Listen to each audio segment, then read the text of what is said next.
So in all of our pumping, I'm good at pumping. that's what your girlfriend says? Or is that what your boyfriend says? I mean, either way, Girlfriend.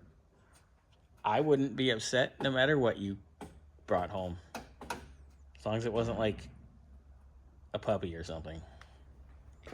Anyway, so Xander was pumping, and the vacuum pump is supposed to have, obviously, an inlet and an outlet. So the funny thing is it goes right from the booster into the vacuum pump. But this is the outlet up here. So it's supposed to go the opposite direction.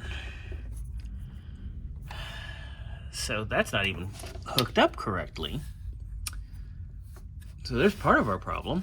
And you could hear it blowing past the diaphragm inside the vacuum pump itself. Which Xander and I know about vacuum pumps because the one on my truck in the 7.3 went out on our way to pick up a trailer. That was fun. So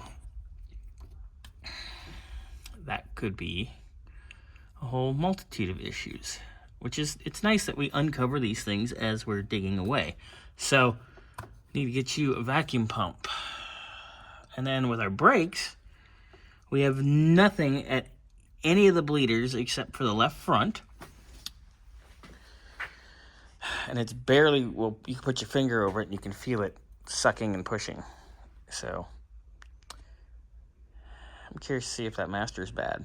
So we'll probably end up pulling that off and try to re-bench bleed it and go from there. But progress.